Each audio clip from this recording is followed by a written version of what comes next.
அவார்டுக்காக போகிற ஃபிலிம்ஸை தாண்டி இப்போ நம்ம இந்த அவார்ட் டீம் எப்படி பண்ணியிருக்காங்க அப்படின்னா நல்ல நல்ல படங்களுக்கு கொடுத்துருக்காங்க. இதை பற்றி என்ன நினைக்கிறீங்க? அதில் ஃபஸ்ட்டு நீங்கள் டெபியூவாக ஒர்க் பண்ண படமே கிடச்சிருக்கு. இதை பற்றி என்ன நினைக்கிறீங்க? எத்தனை பேர் வாழ்த்துக்கள் சொன்னாங்க?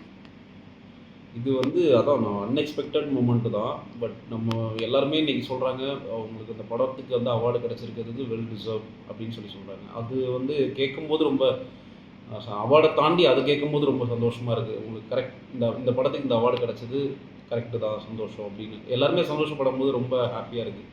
ஏன்னா இந்த படத்தை ஆடியன்ஸ் தான் கொண்டு போய் நிறைய இடத்துல சேர்த்தாங்க. பட் அந்த ஆடியன்ஸ் கிட்டேருந்தே அது வரும்போது ரொம்ப சந்தோஷமாக இருக்குது. அண்டு இது ஒரு டெபியூ படமாக அப்படின்னு நான் எனக்கு உண்மையிலே நம்ம முதல் படம் எப்போவுமே எல்லாருக்குமே ஒரு ஸ்பெஷலாக தான் இருக்கும்.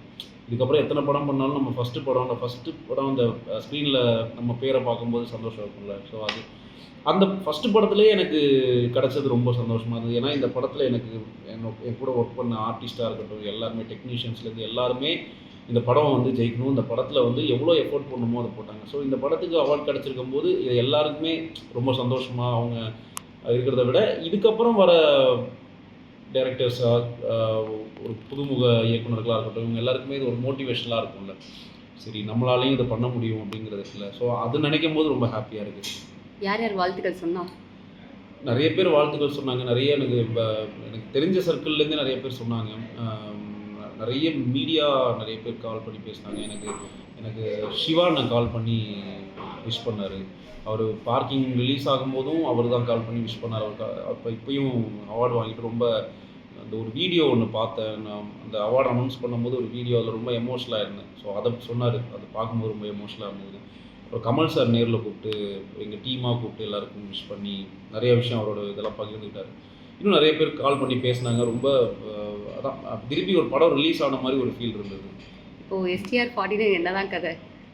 STR 49ஓட கதை கேட்குறீங்களா?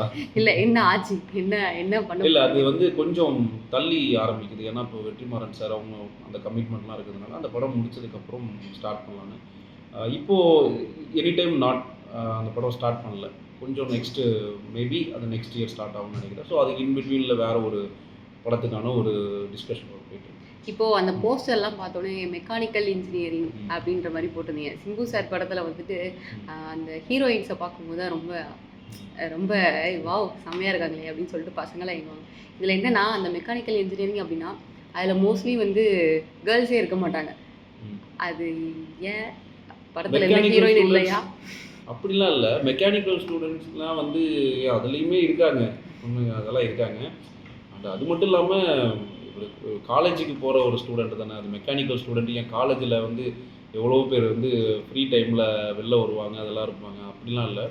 இது எனக்கு என்னென்னா அதில் ஒரு இன்ஜினியரிங்கிறத டினோட் பண்ணணுங்கிறதுக்காக தான் அந்த புக்கை நாங்கள் வச்சுருந்தோம், அந்த மெக்கானிக்கல் இன்ஜினியரிங்கிற புக்கு. மற்றபடி இந்த படத்தில் ஒரு மெக்கானிக்கல் இன்ஜினியரா இல்லை வேறையா அப்படிங்கிறதெல்லாம் நாங்கள் எதுவுமே சொல்லலை. எங்களுக்கு இன்ஜினியரிங்கிறத டினோட் பண்ணோம், அவ்வளோதான். கண்டிப்பாக இது ஒரு கலர்ஃபுல்லான படம் தான். அதில் நீங்கள் ஹீரோயின் ஸ்கோப் இருக்கா அப்படின்லாம் கேட்குறீங்களா, அது எல்லாமே அதில் இருக்கும். அந்த மாதிரியான ஒரு பிளாஸ்டான ஃபேன்ஸ் எதிர்பார்க்கலாமா பயங்கரமாக? ஃபேன்ஸ்க்கான மெயினாக ஃபஸ்ட்டு இது ஃபேன்ஸ்க்கான. ஏன்னா ரொம்ப நாள் ஆச்சு அவருடைய படம் ஃபேனுக்காக. இப்போ தக் லைஃப்மே அந்த அளவுக்கு இல்லை அந்த ஃபேன் பேஸ் செலிப்ரேஷனில். பட் எப்படி இருக்கும்? இல்லை, இந்த படம் கண்டிப்பாக ஃபேன்ஸுக்கு ரொம்ப பிடிக்கும். ஏன்னா ஒரு ஃபேன்ஸ் என்ன எதிர்பார்க்குறாங்களோ அது எல்லாமே அதில் இருக்கும்.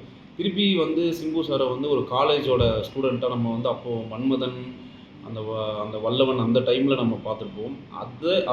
அந்த ஒரு சாம் குறையாமல் இந்த படத்தில் இருக்கும். அதே சேம் டைம் அந்த ஒரு கிரேஸ், அந்த மாஸ் இருக்கும். படம் ஃபுல் அண்ட் ஃபுல் ஒரு ஒரு ஆக்ஷன் கலந்த ஒரு மாஸ் மெட்டீரியல் தான். அதுக்குள்ளே ஒரு முக்கியமான கோர் இருக்கும் படத்தில்.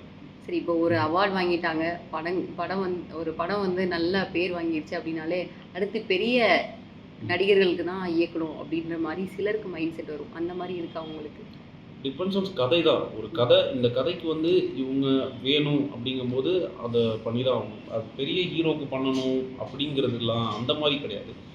இந்த கதை அவங்களுக்கு பொருத்தமாக இருக்கும்னா நான் அவங்ககிட்ட போய் அப்ரோச் பண்ணுவேன். பட் யாருக்காக இருந்தாலும் உள்ளுக்குள்ளே ஒரு ஃபேன் பேஸ் இருக்கும்ல, இவர் தான் நான் என்னுடைய பெஸ்ட்டு ஃபேன் அப்படின்னா நான் இவருக்கு தான் எடுப்பேன் அப்படின்னு சின்ன வயசில் ஒரு கனவு கண்டிருப்பீங்களே, அப்படின்னா அது யார்? ரஜினி சார் ரொம்ப பிடிக்கும். ரஜினி சாரோட படம்லாம் பார்த்து தான் நிறைய அந்த பாஷா படம்லாம் ரிப்பீட் வாட்ச் அதிகபட்சமாக பார்த்த படமே அந்த படம் தான். ஸோ எல்லாருக்குமே ஆசை இருக்கும் அவரோட ஒர்க் பண்ணணுன்னு. எனக்கும் அந்த ஆசை இருக்குது.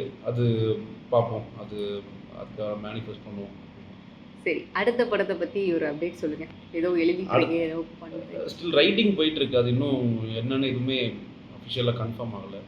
ரைட்டிங் போயிட்டுருக்கு. கூடிய விரைவில் இன்னும் ஒரு 1 மந்த்துக்குள்ளே அதுக்கான அனௌன்ஸ்மெண்ட் வந்துடும். அப்படின்னா எந்த ஹீரோ எதிர்பார்க்கலாம்? எல்லாமே ஒரு மாதத்துல வந்துடும். அதுக்கான பார்க்கிங் படம் வந்து அதான் எனக்கு ரொம்ப ரொம்ப க்ளோஸான நெருக்கமான படம். அதோட மெமரிஸ் எப்படி அந்த பார்க்கிங் படம் பண்ண அந்த ஒரு 36 டேஸ் வந்து ஒவ்வொரு நாளும் அது மறக்க முடியாத ஒரு ஜர்னி. அதில் கூட ஒர்க் பண்ண ஆர்டிஸ்டாக இருக்கட்டும், டெக்னீஷியன்ஸாக இருக்கட்டும், எத்தனை படங்கள் பண்ணாலும் இந்த படத்தோட ஒரு அந்த ஒரு நெருக்கம் இருக்குமான்றது தெரியல. அந்த படத்துக்கு அவார்டு கிடச்சது ரொம்ப சந்தோஷமாக இருக்குது. அதை நிறைய பேர் வந்து இந்த படத்தை இப்போது இந்த ஆஃப்டர் இந்த அவார்டு அனௌன்ஸ் பண்ணதுக்கப்புறம் நிறைய பேர் டெக்ஸ்ட் பண்ணுறாங்க, இந்த படத்தை இப்போ தான் பார்த்தேன் நான் அப்படின்னு. சில பேர் திருப்பி அந்த அவார்டுக்கு அப்புறம் பார்த்தவங்க இந்த படத்தை அப்படிங்கிறாங்க. ஸோ இன்றைக்கும் வந்து அந்த படத்தை பற்றி ஏதோ ஒரு இடத்துல பேசிகிட்டு இருக்காங்க. இன்றைக்கி ஏதோ ஒரு நியூஸ் வந்தது. அந்த நியூஸில் கூட இதை பார்க்கிங் படத்தை டினோட் பண்ணி இதே மாதிரி ஒரு பிரச்சனை அப்படின்ற மாதிரி சொன்னாங்க. ஸோ அது இன்னும் மக்கள் மத்தியில் நின்றுட்டே இருக்குது. ஒரு மக்களுக்கு அன்றாட பார்க்குற ஒரு விஷயத்த படமாக எடுத்துருக்கோம். இன்றைக்கி அந்த அந்த விஷயம் நடக்கும்போது நம்ம படத்தை டினோட் பண்ணி சொல்கிறாங்க அப்படிங்கும்போது அது இந்த படத்தை எவ்வளோ இம்பார்ட்டண்ட்டாக எல்லோரும் பார்த்தாங்க அப்படிங்கிறது ரொம்ப